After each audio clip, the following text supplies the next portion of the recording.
उसके मन में मैं, ईश्वर यानी धर्म सदा ही वास करते हैं और धर्म का पालन करने वाले का सदा उद्धार ही होता है। श्री कृष्ण कहते हैं मनुष्य को चाहिए कि वह अपने मन के द्वारा अपना उद्धार स्वयं ही करे, क्योंकि यह मन ही है जो मनुष्य का सबसे अच्छा मित्र है और यही मन सबसे बड़ा शत्रु भी है। यदि अपने मन को जीत लिया है तो वह आपका मित्र हो जाएगा और यदि मन आपके नियंत्रण से बाहर है वही आपके विनाश का कारण बनने वाला शत्रु होगा।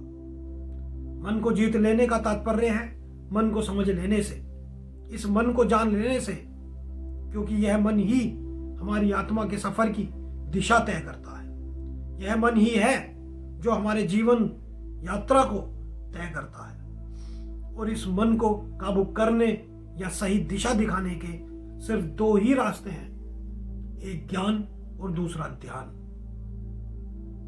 और यह दोनों ही एक दूसरे के पूरक हैं। जानते हैं कैसे?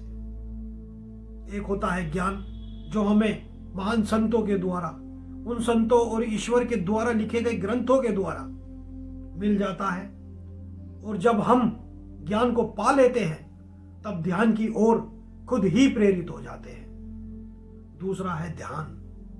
जब हम ध्यान करते हैं और निरंतर प्रयास के द्वारा उस ध्यान में उतर जाते हैं तब हमें उस अतुल्य ज्ञान की ही प्राप्ति होती है जो हमारे उद्धार का मार्ग दिखाता है। तो दोनों ही तरह से यह एक दूसरे के पूरक बनते हैं और अंत में हमें उस ईश्वर की प्राप्ति होती है, परंतु जिसकी आंख पर विकारों का अंधकार छाया होता है वह इन दोनों से ही दूर भागता है। अब एक प्रश्न जो हमेशा ही हर व्यक्ति के मन में उठता है वह है ध्यान। हमें क्यों करना चाहिए और वह हमें उस ईश्वर से कैसे जोड़ता है? तो चलिए इसको कुछ और गहराई के समझते हैं। जिस प्रकार इंटरनेट इस धरती पर चारों ओर फैली है और मोबाइल, लैपटॉप, कंप्यूटर आदि उपकरण सभी के पास है, परंतु इन उपकरणों को और इंटरनेट को एक सही तरंग यानी फ्रीक्वेंसी पर मिलाते हैं तब हम यही अपने इसी उपकरण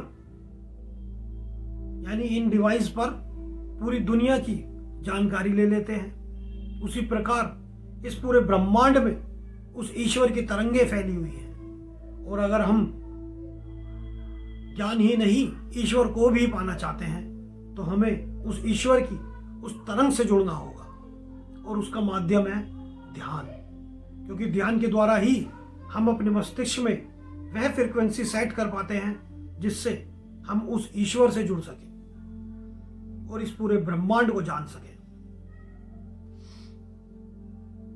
तभी संत यही कहते हैं कि ध्यान करना हमें अपने बच्चों को बचपन से ही सिखाना चाहिए, तब उनके मस्तिष्क का विकास होता है और वह विद्वान यानी ब्रिलियंट बनते हैं।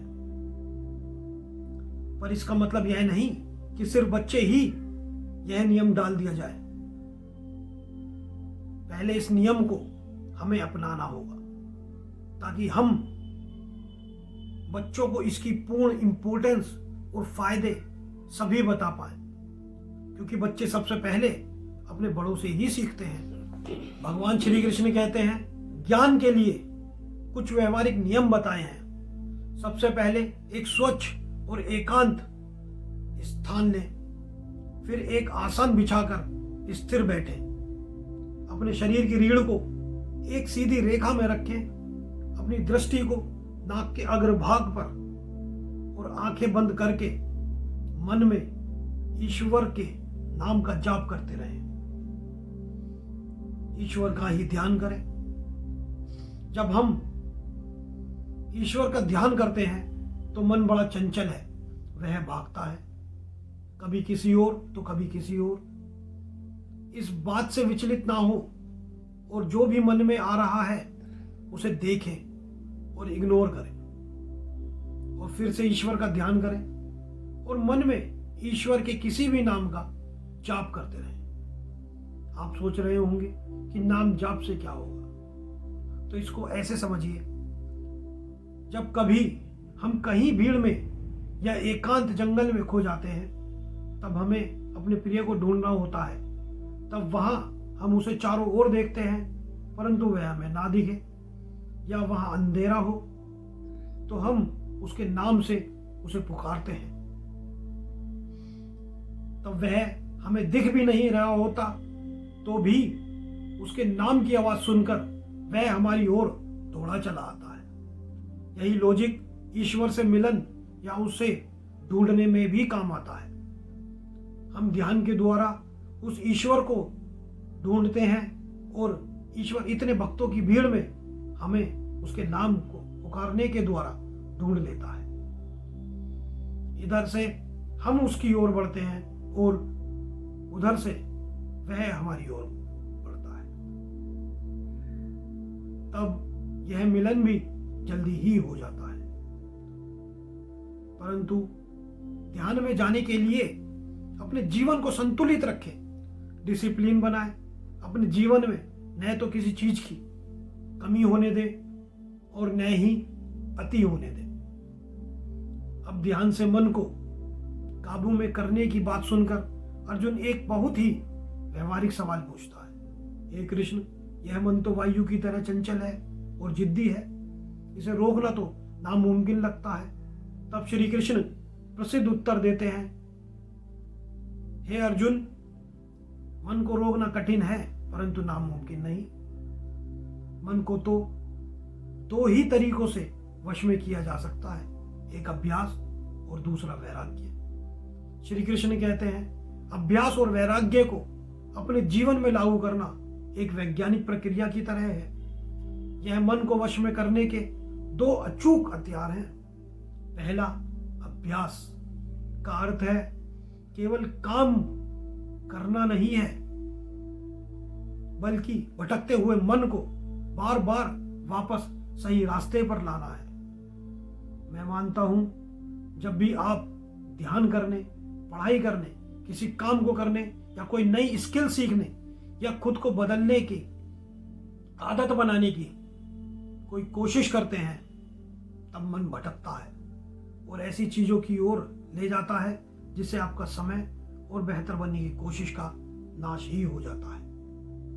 ऐसे में अपने मन को संभालें, डांटे नहीं, मन को सिर्फ वापस उसी दिशा पर लाएं और इसी प्रक्रिया का अभ्यास करते रहें। इसे हर दिन करें, इसमें कोई ढील न बरतें और शुरू में ज्यादा बड़ा लक्ष्य इस मन को ना दें। छोटा लक्ष्य दें और धीरे धीरे उसे बढ़ाएं और जिस दिन का जो लक्ष्य हो उसे पूरा करने की कोशिश करें, निरंतर प्रयास करें और जब वह लक्ष्य प्राप्त हो जाए तब खुद को थोड़ा सा प्रोत्साहित करें,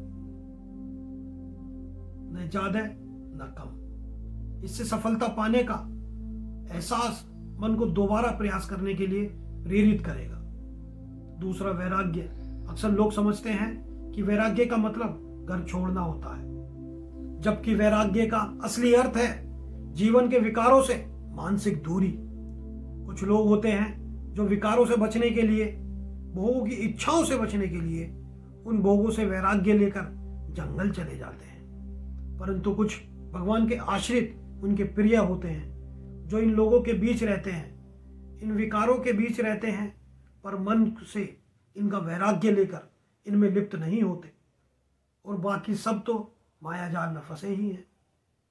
परंतु इनसे बचने का अवसर ईश्वर सभी को देता है। वैराग्य का अर्थ है यह समझना कि कौन सी चीज आपके विकास में बाधा है, उनकी सही पहचान करना और उन चीजों से अपनी वैल्यू को ना जोड़कर उनसे वैराग्य ले लेना।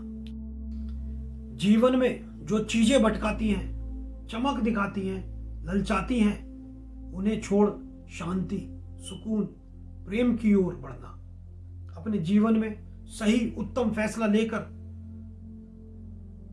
जो धर्मपरायण हो सफल करना और उसे पूरी शिद्दत से निभाना। बिना फल की चिंता किए।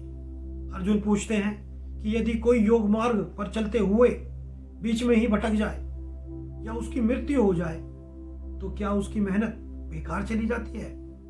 श्री कृष्ण आश्वासन देते हुए कहते हैं कि कल्याणकारी मार्ग पर चलते हुए किसी का कभी बुरा नहीं होता।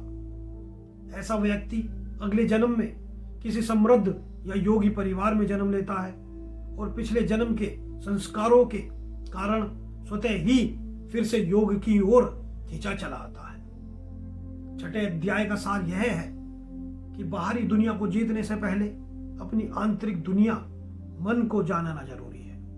जो योगी सभी प्राणियों में ईश्वर को देखता है और अपने मन को ईश्वर में स्थित कर देता है वही परम शांति को प्राप्त होता है। मैं आशा करूंगा कि आप भी परम शांति का चुनाव करेंगे।